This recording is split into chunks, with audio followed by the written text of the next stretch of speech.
ادخلوا هذه القرية فكلوا منها حيث شئتم رغدا وادخلوا الباب سجدا وقولوا حطة نغفر لكم خطاياكم وسنزيد المحسنين۔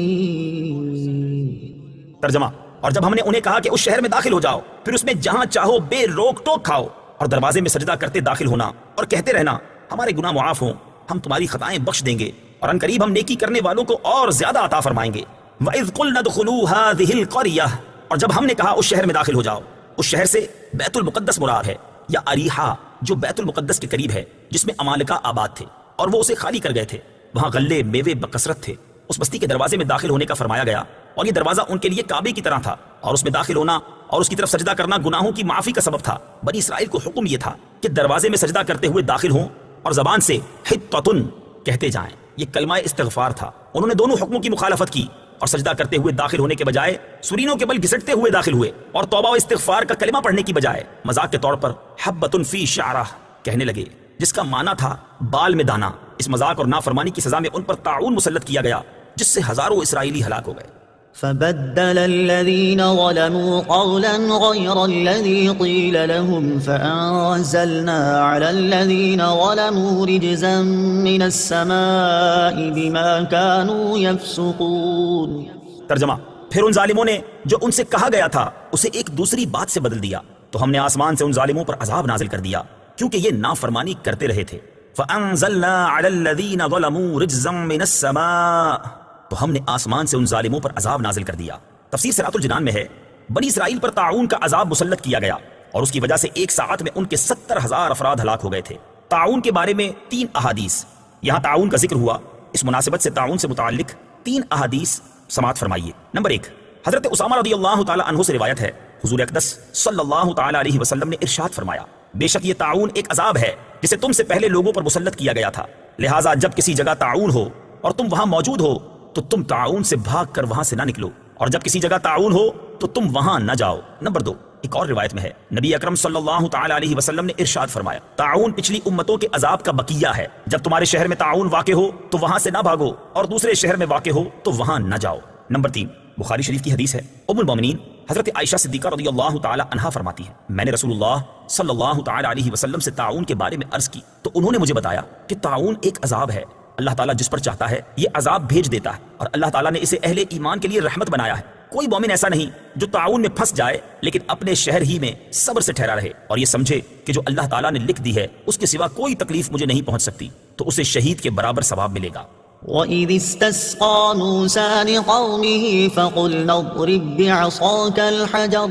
فَانفَجَرَتْ مِنْهُ 12 عَيْنًا قَدْ عَلِمَ كُلُّ أُنَاسٍ مَّشْرَبَهُمْ كُلُوا وَاشْرَبُوا مِن رِّزْقِ اللَّهِ وَلَا تَعْثَوْا فِي الْأَرْضِ مُفْسِدِينَ۔ ترجمہ: اور یاد کرو جب موسیٰ نے اپنی قوم کے لیے پانی طلب کیا تو ہم نے فرمایا کہ پتھر پر اپنا عصا مارو، تو فوراً اس میں سے 12 چشمے بہہ نکلے، اور ہر گروہ نے اپنے پانی پینے کی جگہ کو پہچان لیا، اور ہم نے فرمایا کہ اللہ کا رزق کھاؤ اور پیو اور زمین میں فساد نہ پھیلاتے پھرو۔ وَإِذِ اسْتَسْقَىٰ مُوسَىٰ لِقَوْمِهِ، اور جب موسیٰ نے اپنی قوم کے لیے پانی مانگا۔ تفسیر صراط الجنان میں ہے، جب میدان طیہ میں بنی اسرائیل نے پانی نہ پایا تو حضرت موسیٰ علیہ السلام کی خدمت میں فریاد کی۔ حضرت موسیٰ علیہ السلام کو اللہ تعالیٰ کی طرف سے حکم ہوا کہ اپنا عصا پتھر پر مارو، چنانچہ آپ علیہ السلام نے عصا مارا تو اس پتھر سے پانی کے 12 چشمے جاری ہو گئے، اور بنی اسرائیل کے 12 گروہوں نے اپنے اپنے گھاٹ کو پہچان لیا۔ انگلیاں ہیں فیض پر، ٹوٹے ہیں پیاسے جھوم کر۔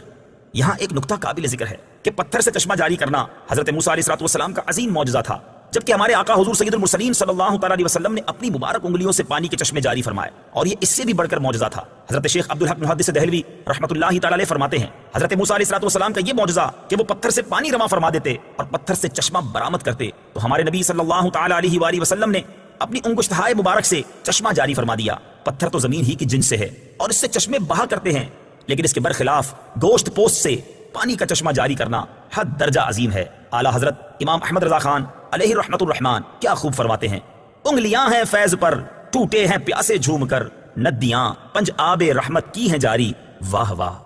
انبیاء کرام علیہ السلام سے مدد طلب کرنے کا ثبوت۔ اس آیت میں لوگوں کا انبیاء کرام علیہ السلام کی بارگاہ میں استعانت کرنے اور انبیاء کرام علیہ الصلوۃ والسلام کے ان کی مشکل کشائی فرمانے کا ثبوت بھی ہے۔ تاجدار رسالت صلی اللہ تعالی علیہ وسلم کی سیرت مبارکہ میں ایسے کئی واقعات ہیں جن میں آپ صلی اللہ تعالی علیہ وسلم کی بارگاہ میں حاضر ہو کر لوگوں نے اپنی مشکلات عرض کی اور آپ صلی اللہ تعالی علیہ وسلم نے ان کی مشکل کشائی فرمائی۔ ان میں سے دو واقعات سماعت فرمائیں۔ نمبر 1، بخاری شریف کی حدیث ہے، حضرت جابر بن عبداللہ رضی اللہ تعالی عنہ فرماتے ہیں، میرے والد حضرت عبداللہ بن عمرو بن حرام رضی اللہ تعالی عنہ وفات پا گئے اور ان پر قرض تھا، تو میں نے نبی کریم صلی اللہ تعالی علیہ وآلہ وسلم سے ان کے قرض خواہوں سے متعلق مدد طلب کی کہ وہ ان کا قرضہ کچھ کم کر دیں۔ حضور پر نور صلی اللہ تعالی علیہ وسلم نے اس بارے میں ان سے بات کی تو انہوں نے ایسا نہ کیا۔ آپ صلی اللہ تعالی علیہ وسلم نے مجھ سے ارشاد فرمایا، تم جاؤ اور ہر قسم کے کھجوروں کی الگ الگ ڈھیریاں بناؤ اور پھر مجھے پیغام بھیج دینا۔ حضرت جابر رضی اللہ تعالیٰ عنہ فرماتے ہیں، میں نے ڈھیریاں بنا دی اور بارگاہ رسالت صلی اللہ تعالی علیہ وسلم میں پیغام بھیج دیا۔ آپ ان ڈھیریوں کے پاس تشریف فرما ہو گئے اور ارشاد فرمایا، تم ماپ کر لوگوں کو دیتے جاؤ۔ میں نے کھجوریں ماپ کر لوگوں کو دینا شروع کر دیں،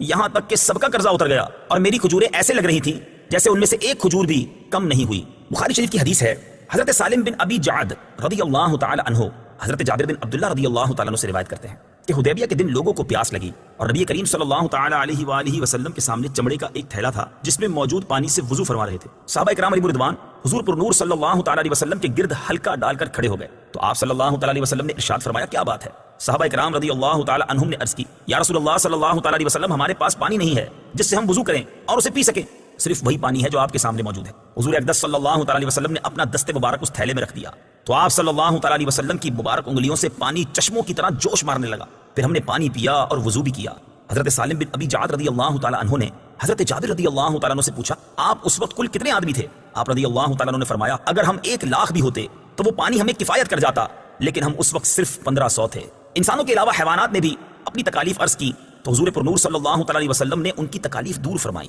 اور جمادات نے بھی اپنی مرادیں عرض کی تو سرکار دو عالم صلی اللہ تعالی علیہ وآلہ وسلم نے ان کی مرادیں بھی پوری فرمائیں، جیسا کہ احادیث اور سیرت کی کتابوں میں تفصیل کے ساتھ مذکور ہے۔ اعلیٰ حضرت امام احمد رضا خان علیہ رحمۃ الرحمان کیا خوب فرماتے ہیں، ہاں یہی کرتی ہیں چڑیاں فریاد، ہاں یہی چاہتی ہیں ہر انیداد، اسی در پہ شترانے ناشاد، گلائے رنج و عنا کرتے ہیں، کلو وشربو، کھاؤ اور پیو۔ تفسیر صراط الجنان میں ہے، حضرت موسیٰ علیہ السلام کی قوم سے فرمایا گیا کہ آسمانی طعام من و سلوہ کھاؤ اور اس پتھر کے چشموں کا پانی پیو جو تمہیں فضل الہی سے بغیر محنت کے میسر ہے، اور اس بات کا خیال رکھو کہ فتنہ و فساد سے بچو اور گناہوں میں نہ پڑو۔ ہر امت کو یہی حکم تھا کہ اللہ تعالیٰ کا رزق کھاؤ لیکن فساد نہ پھیلاؤ، یعنی رزق کے استعمال سے منع نہیں فرمایا بلکہ حرام کمانے، حرام کھانے، کھا کر خدا کی ناشکری اور نافرمانی سے منع کیا گیا ہے۔ وَإِذْ